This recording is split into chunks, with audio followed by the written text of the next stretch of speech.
Queridos amigos e amigas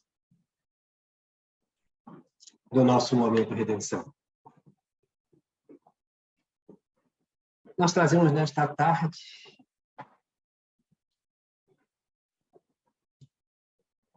um interessante artigo constante de um livro muito interessante, que é de uma coleção da série Deolindo Amorim, Relembrando Deolindo Amorim, é o título, e é o volume 5 desta coleção. Essa coletânea foi organizada pelo José Jorge, lá da editora do Centro Espírita Leon Denis.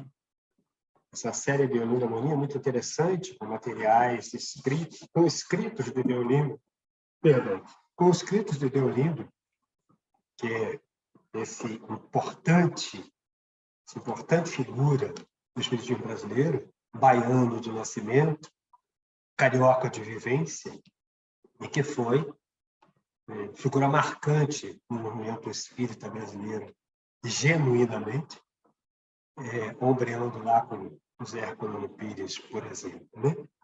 Então, eram referências interessantes à sua época, que foram contemporâneos, né? E ombrearam na luta pela manutenção do espiritismo fiel a Kardec, a doutrina codificada por Allan Kardec. Então, essa coletânea organizada e editada pelo Centro Espírita Leon Denis é muito, muito importante de ser lida, compulsada, estudada. Né? E aí, trazendo aqui artigos, tenho procurado trazer em algumas ocasiões desse nosso encontro no Momento de Redenção, artigos de Deolindo que foram escritos e fizeram parte da Revista Internacional do Espiritismo durante alguns anos. Né? E nós vamos tratar hoje do Espiritismo e a conjuntura atual, que ele escreveu e que saiu na Revista Internacional de Espiritismo, de junho de 1973, número 5. Mas esse artigo, que é o Espiritismo e a Conjuntura Atual, tem o volume 1, uma parte 1 e uma parte 2. Então, vamos ver essa parte 1. Se houver tempo, nós fazemos a 2 juntos, nesse mesmo momento, para dar uma clareada, né, nesse conjunto de ideias que é bem interessante. Então, vamos lá. O Espiritismo e a Conjuntura Atual, parte 1. Se é verdade que a repetição, às vezes, é desnecessária, podendo até causar enfado, também é verdade que, pelo menos em determinadas ocasiões, é preciso repetir para fixar ou chamar a atenção. Tudo depende das circunstâncias e da oportunidade ou urgência dos problemas que estejam em causa. No meio espírita, por exemplo, há necessidade, muitas vezes, de se repetir um tema ou ventilar uma tese com insistência, não apenas nesta ou naquela sociedade, mas em diversos centros e grupos por toda parte, afinal de contas. Quando se sente que o assunto precisa ser ventilado e esclarecido de um modo geral, a repetição torna-se perfeitamente justificável, senão indispensável, em última análise. Nosso país é muito grande. Nas próprias cidades maiores ou mais movimentadas, as sociedades espíritas ficam muito distanciadas entre si, localizadas em bairros nem sempre na zona urbana, mas também nos subúrbios e na zona rural. Um assunto que se ventile no centro, por exemplo, embora seja de interesse geral, fica circunscrito àquele centro cuja assistência é limitada, não sai dali, portanto, mas o público que frequenta o centro B, o centro C e assim por diante, precisaria ouvir a mesma palestra, porque se trata de matéria do momento e é preciso despertar, elucidar.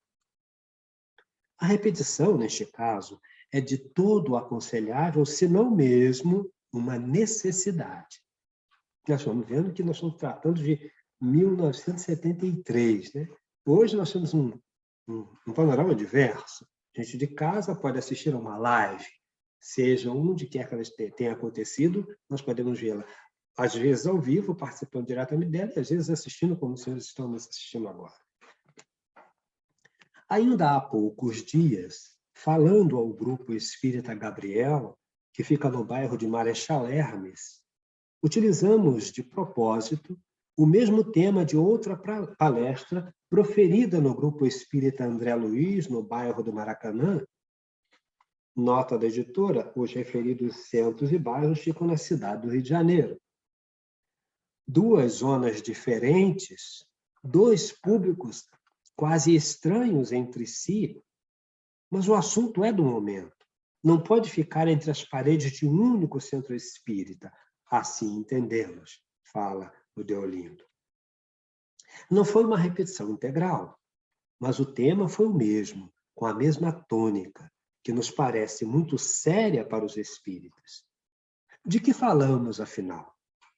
Da situação do movimento espírita em face das transformações que se observam na vida atual.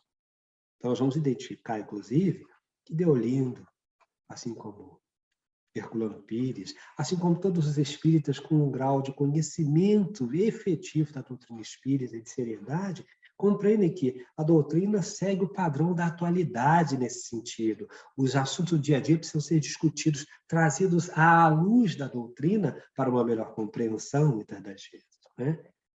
Não há, no momento, quem não esteja sentindo as mudanças que se operam no mundo. Mudanças de conceitos, de concepções de vida, de técnicas, de costumes. E dentro deste quadro, porque também estamos no mundo e não podemos fugir à realidade, ocorre uma pergunta, e nós espíritas, como ficamos diante de tudo isso? Vou repetir. Também estamos no mundo e não podemos fugir à realidade. Ocorre uma pergunta. E nós, espíritas, como ficamos diante de tudo isso? Isso vale para todas as questões que vão sendo trazidas ao espiritismo, e ele precisa responder. Nós, espíritas, precisamos responder. A doutrina precisa jogar luz sobre essas questões, essas diversas questões. Há uma reação de medo, inegavelmente. Muita gente está impressionada, mas impressionada demais com o radar, as viagens à Lua, o computador e outras realizações da tecnologia. E por isso, há quem já esteja pensando que as ideias espíritas estão ameaçadas. Há quem chegue até a exclamar desse jeito. E agora, com as viagens interplanetárias, com a exatidão do computador, como conciliar as ideias espíritas com tudo isso? Será que o espiritismo vai resistir a esse impacto tecnológico? Nota da editora. Os referidos centros e... não, isso já foi, perdão. Tecnológico? Claro que nós vamos ficar onde estamos e não há motivo para a menor desorientação. Mas muita gente está vacilando, está intranquila, pensando que a doutrina espírita não tem mais condições para oferecer segurança interior ao homem dos dias atuais. Olha a preocupação em 73. E olha, nós com essas preocupações, talvez ainda hoje, né? Com esses arroubos de enlouquecimento de alguns exaltados, de um grupo de exaltados que nós sabemos, em verdade, que pouco conhecem da doutrina em profundidade. Estamos notando, pelo menos, 3 situações. Em primeiro lugar, a situação dos que se sentem como que esmagados, aniquilados, porque já estão calculando que a ideia de Deus, a imortalidade do espírito, os princípios de justiça, tudo, enfim, em que acreditaram até agora, está indo por água abaixo, porque a época é do radar e do computador. Não há mais lugar para Deus nem para os conceitos que informaram nossa vida até hoje.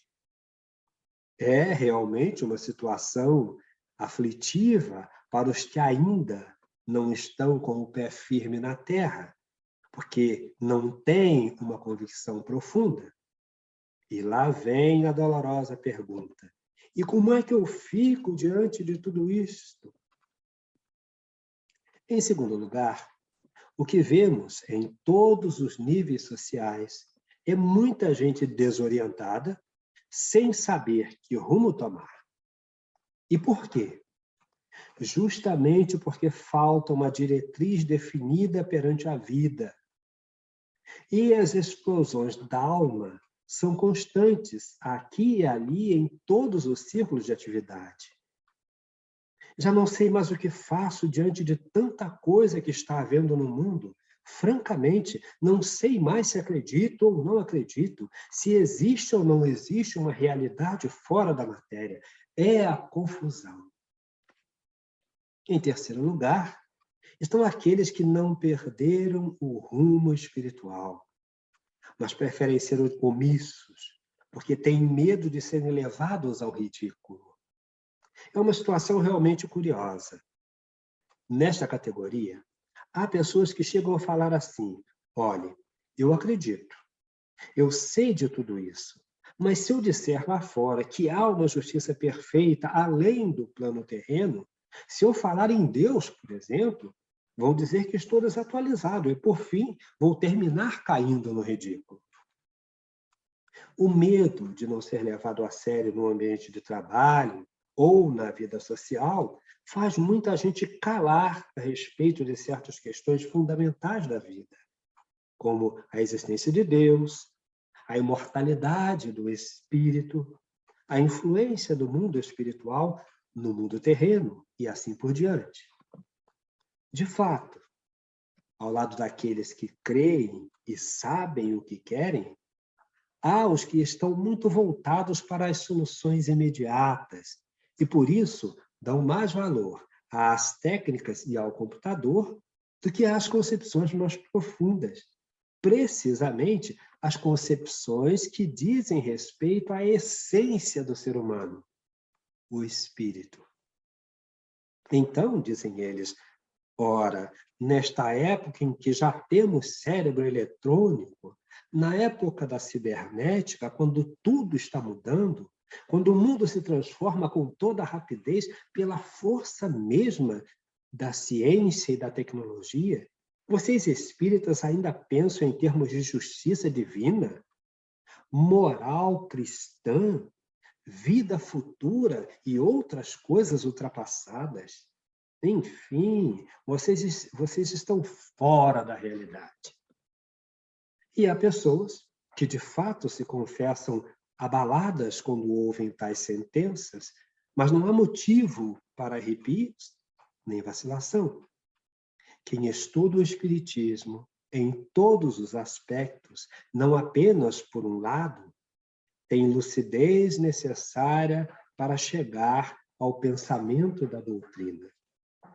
E quem consegue realmente penetrar no pensamento básico, nós diríamos hoje, fundamental da doutrina, pelo raciocínio claro, pela reflexão profunda, pela meditação, pela disposição de espírito, há de encontrar, por certo, uma filosofia de vida.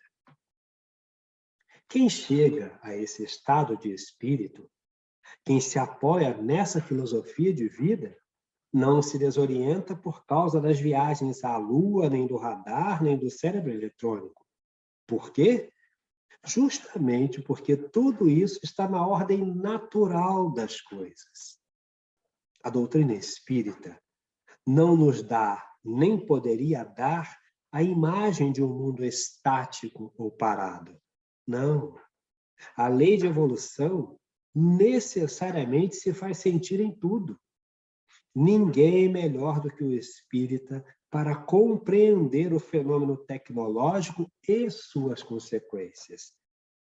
Há mudanças sociais, mudanças de conceitos e de estilos de vida, como de técnicas e de meios de comunicação.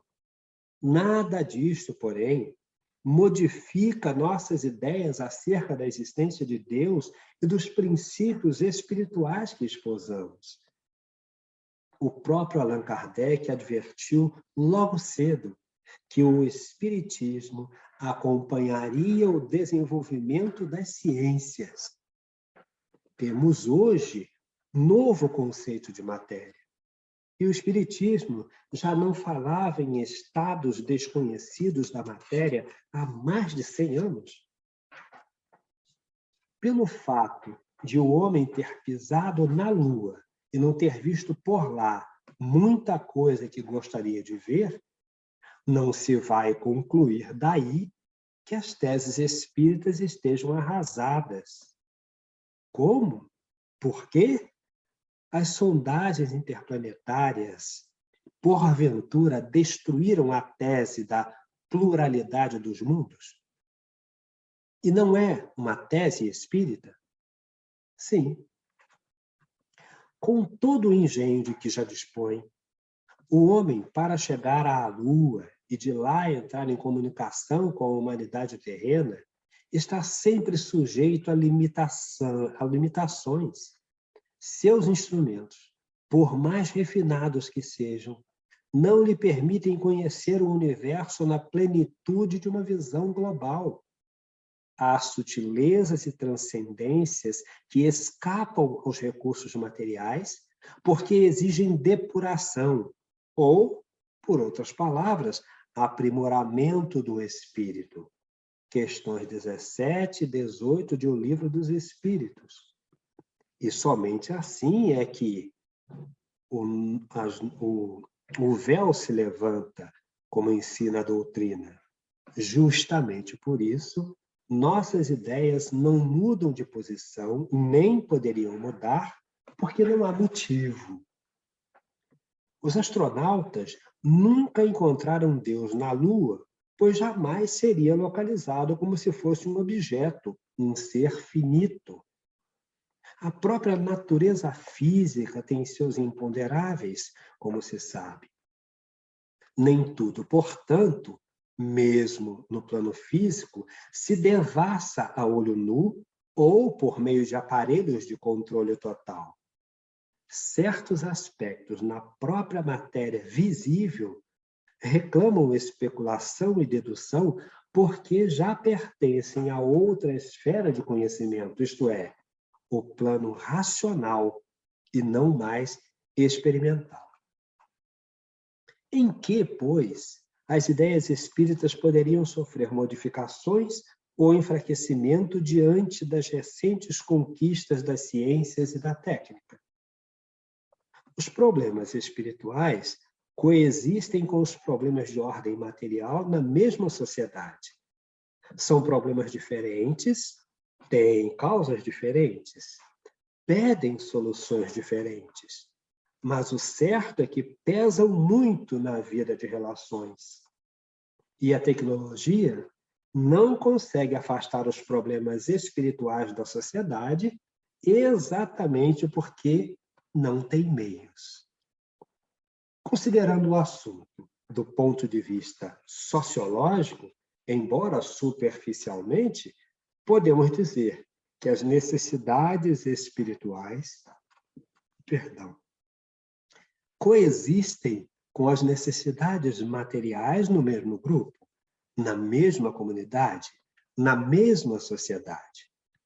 Isto significa, naturalmente, que as motivações espíritas continuam a prevalecer do mesmo modo, sugerindo intervenções espirituais nas situações em que nenhuma técnica, nenhuma experiência de laboratório, nenhum processo sintético seria capaz de resolver problemas referentes à intimidade espiritual do homem.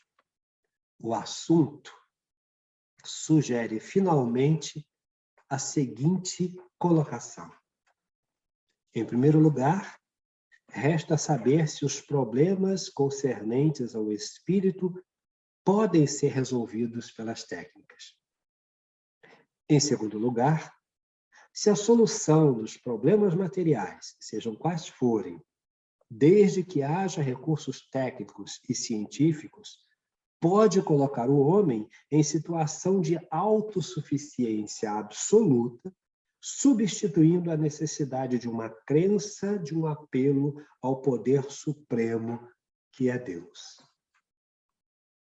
A esta altura do raciocínio, e em face da realidade atual, podemos avaliar, ou, como se diz hoje, testar os princípios espíritas com a vivência do mundo que nos rodeia.